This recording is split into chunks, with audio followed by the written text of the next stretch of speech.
Hello everyone, right education YouTube channel पे आप सभी का स्वागत है।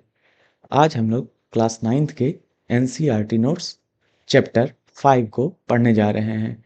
अगर आपने पहले के नोट्स को नहीं पढ़ा है तो हमारे चैनल पर जाके चेकआउट कर सकते हैं। तो चलिए आज चैप्टर 5 शुरू करते हैं। चैप्टर 5 का नाम है जीवन की मौलिक इकाई, the fundamental unit of life. तो पहला पॉइंट है इसमें, 1665 ईस्वी में रॉबर्ट हुक ने सेल यानी कि कोशिका की खोज की। वैसे भी हम लोग जानते हैं फंडामेंटल यूनिट ऑफ लाइफ किसे कहा जाता है, तो सेल को ही कहा जाता है।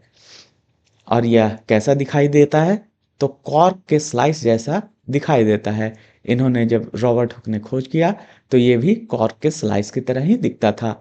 और सेल का अर्थ क्या होता है, छोटा कमरा। नेक्स्ट पॉइंट है, सजीवों में कोशिका अलग अलग लेकिन एकक होते हैं। एक कोशिकीय जीव कौन कौन होते हैं, तो अमीबा हो गया, क्लैमिडोमोनास हो गया, पैरामीशियम, बैक्टीरिया इत्यादि। ये सभी एक कोशिकीय जीव है, यह एक कोशिका के बने होते हैं। यहाँ पर पिक्चर के माध्यम से भी आप देख सकते हैं, अमीबा, पैरामीशियम, यूग्लिना, वैग्रिया, ईस्ट और प्लाज्मोडियम जैसे जीव एक कोशिकीय जीव में आते हैं।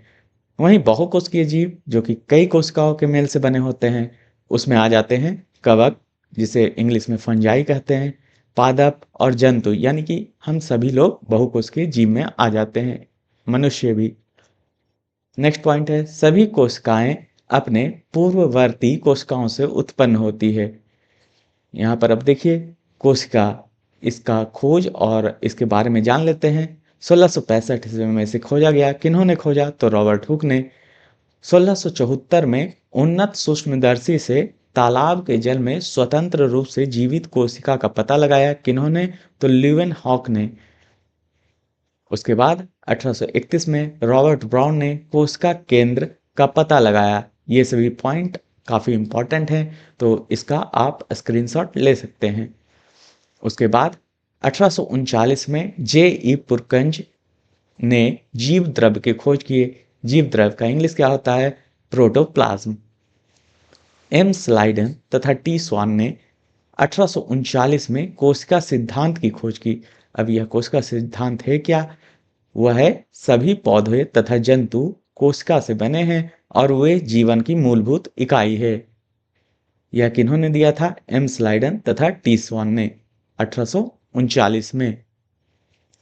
वहीं बिरचो ने 1855 में कोशिका सिद्धांत को आगे बढ़ाते हुए कहा कि सभी कोशिका अपने पूर्ववर्ती कोशिका से बने हैं। यह किन्होंने कहा था, बिरचो ने 1855 में। 1940 में इलेक्ट्रॉन सूक्ष्मदर्शी की खोज हुई। इलेक्ट्रॉन माइक्रोस्कोप की खोज कब हुई थी, तो 1940 में।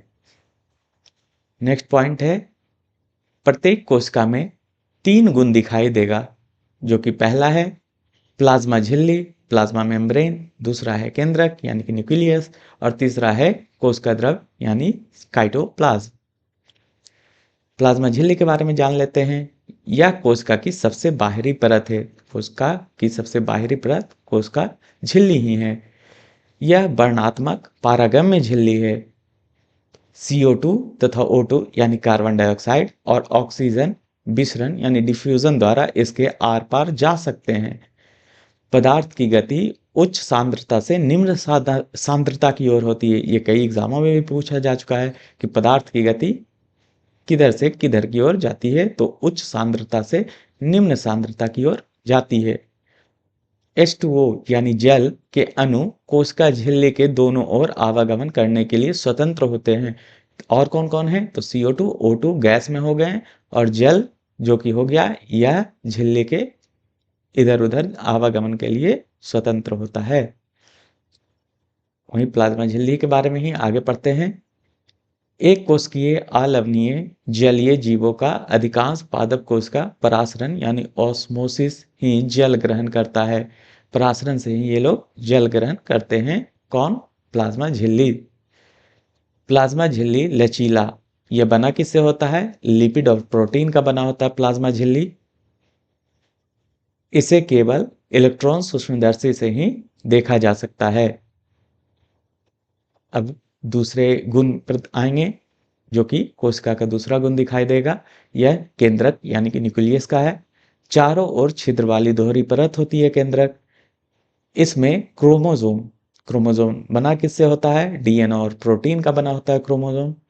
यह छड़ाकार होता है। इसमें डीएनए के क्रियात्मक खंड क्या कहलाते हैं? तो जीन कहलाते हैं।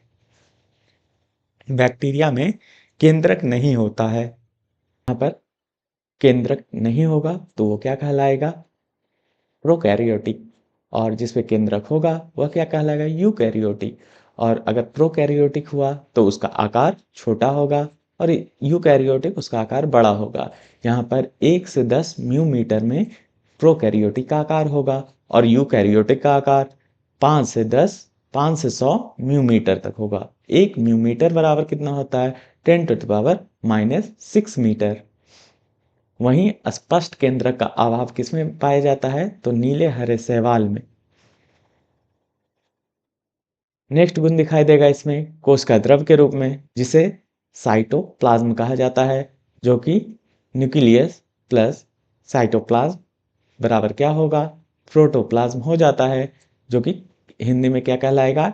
केंद्रक और कोशिका द्रव दोनों मिलकर जीव द्रव का निर्माण करते हैं। वायरस में किसी भी प्रकार की झिल्ली नहीं पाई जाती है। नेक्स्ट पॉइंट पे आएंगे। अमीबा अपना भोजन फेगोसाइटोसिस नामक प्रक्रिया के माध्यम से प्राप्त करता है। यह कई बार एग्जामों में पूछा जा चुका है, जो एंडोसाइटोसिस का एक प्रकार है। अमीबा स्यूडोपोडिया द्वारा अपना भोजन शैवाल या बैक्टीरिया को घेर लेता है। अमीबा को खाद्य रिक्तिका में पाचन होता है। अमीबा कहाँ अपना पाचन करता है भोजन का? तो खाद्य रिक्तिका में ही पाचन करता है। नेक्स्ट पॉइंट है कोशिका भित्ति। पादप कोशिकाओं की भित्ति मुख्यतः किस चीज की बनी होती है? तो सेल्यूलोज की बनी होती है, जो कि बहुत जटिल पदार्थ होता है। कोशिका को रंगने के लिए हम आयोडीन विलयन, सेफ्रोनिन, मेथिलीन ब्लू विलयन, जिसका सूत्र होता है C16, H18, ClN3S, का भी उपयोग कर सकते हैं। इन सभी का उपयोग किसके लिए किया जाता है? तो कोशिकाओं को रंगने के लिए। अब यहाँ पर अंतःद्रव्य जालिका एंडोप्लाज्मिक रेटिकुलम, ये कितने प्रकार के होते हैं? तो 2 प्रकार के होते हैं। पहला होता है खुरदरी अंतःद्रव्य जालिका और दूसरा चिकनी अंतःद्रव्य जालिका। खुरदरी में इस पर राइबोसोम लगे होते हैं, तभी यह खुरदरी होती है। राइबोसोम पर प्रोटीन का संश्लेषण होता है। यह काफी इंपॉर्टेंट पॉइंट है। प्रोटीन का संश्लेषण कहाँ पे होता है? तो राइबोसोम पर इसका संश्लेषण होता है। दूसरा है चिकनी अंतःद्रव्य जालिकाएं, जो कि यकृत की कोशिकाओं में चिकनी अंतःद्रव्य जालिका विष या दवा को निराविषीकरण करते हैं। अब निराविषीकरण का यहाँ मैंने इंग्लिश दे रखा है, तो ये क्या होता है? डिटॉक्सिफिकेशन। नेक्स्ट पॉइंट पे आएंगे। दूसरा भाग इसका है गोल्जी उपकरण, जिसके खोजकर्ता क्या है? Camillo Golgi. यह चपटी पुटिकाओं का एक तंत्र है, एक दूसरे के ऊपर समानांतर रूप से सजी रहती है। इसे कुंडिका यानी सिस्टर्न्स कहते हैं। इंपॉर्टेंट पॉइंट है गोल्जी उपकरण में सामान्य शर्करा से जटिल शर्करा बनती है। इसके द्वारा लाइसोसोम को भी बनाया जाता है। अब लाइसोसोम को क्या कहा जाता है? तो आत्मघाती या आत्महत्या की थैली लाइसोसोम को ही कहा जाता है कोशिकाओं में। इसमें पाचक एंजाइम होते हैं। खुरदरी अंतःद्रव्य जालिकाएं एंजाइमों को बनाती है। लाइसोसोम कोशिका के अपशिष्ट निपटाने वाला तंत्र है। कैमिलो गोल्जी ने ब्लैक रिएक्शन की खोज की थी। तो ब्लैक रिएक्शन की खोज पूछा जाएगा तो किन्होंने की? कैमिलो गोल्जी ने ही की। सिल्वर नाइट्रेट द्वारा इन्होंने किया था इसका खोज। सिल्वर नाइट्रेट का सूत्र यहाँ पर है AgNO3। यह रंगहीन या सफेद रंग का होता है। चौथा पॉइंट है माइटोकॉन्ड्रिया, जो कि कोशिका का बिजली घर कहलाता है। पादप और जंतु दोनों कोशिकाओं में यह उपस्थित होता है। कौन? माइटोकॉन्ड्रिया। एटीपी जिसका फुल फॉर्म है एडेनोसिन ट्राइफॉस्फेट के रूप में यह ऊर्जा प्रदान करता है। एक एटीपी बराबर कितना होता है 32 किलो जूल या फिर 7.3 किलो कैलोरी पर मोल। ये काफी इंपॉर्टेंट है, आप लोग अच्छे से इसे देख लीजिएगा। इसका अपना डीएनए तथा राइबोसोम होता है। किसका? माइटोकॉन्ड्रिया का अपना डीएनए और राइबोसोम होता है। अगला पॉइंट है प्लास्टिड। प्लास्टिड प्लास्टिड केवल पादप कोशिकाओं में स्थित होता है।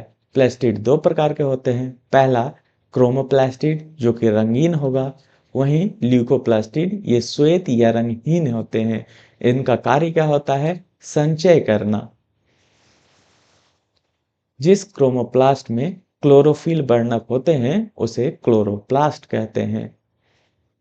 क्लोरोप्लास्ट में क्लोरोफिल के अलावा पीला और नारंगी रंग का भी वर्णक होता है। ल्यूकोप्लास्ट प्राथमिक रंग से अंगक है जिसमें स्टार्च, तेल, प्रोटीन जैसे पदार्थ संचित होते हैं। तो ल्यूकोप्लास्ट में प्राथमिक रूप से कौन कौन से पदार्थ होते हैं? स्टार्च, तेल, प्रोटीन जैसे पदार्थ संचित होते हैं। प्लास्टिड बाह्य रचना में माइटोकॉन्ड्रिया की तरह होता है। इसमें भी अपना डीएनए और राइबोसोम होता है। देखिए प्लास्टिड में भी डीएनए और राइबोसोम अपना होता है, वहीं माइटोकॉन्ड्रिया में भी अपना डीएनए और राइबोसोम होता है। तो इन दोनों में, प्लास्टिड और माइटोकॉन्ड्रिया दोनों में अपना डीएनए और राइबोसोम होगा।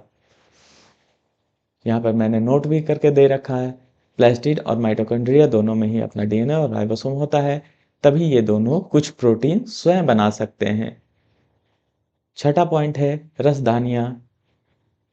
रसधानियां ठोस और तरल पदार्थों की संग्राहक थैली है।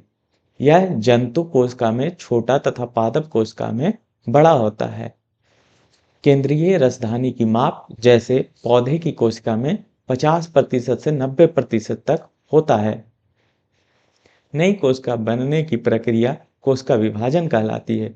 अब नई कोशिका बनेगी कैसे? तो कोशिका विभाजन द्वारा। और कोशिका विभाजन कितने प्रकार के होते हैं? दो प्रकार की, एक सूत्री विभाजन, एक अर्धसूत्री विभाजन। अब अर्धसूत्री विभाजन में इसमें दो विभाजन होते हैं, परंतु जब कोशिका अर्धसूत्रण द्वारा विभाजित होती है तो इससे 4 नई कोशिकाएं बन जाती है। इससे कितनी नई कोशिकाएं बन जाती है? 4 नई कोशिकाएं बन जाती है। प्रोकैरियोटी में क्रोमोसोम के स्थान पर न्यूक्लिक एसिड पाया जाता है। वहीं जीवधारियों में कायिक वृद्धि के लिए कोशिकाएं विभाजित होती है।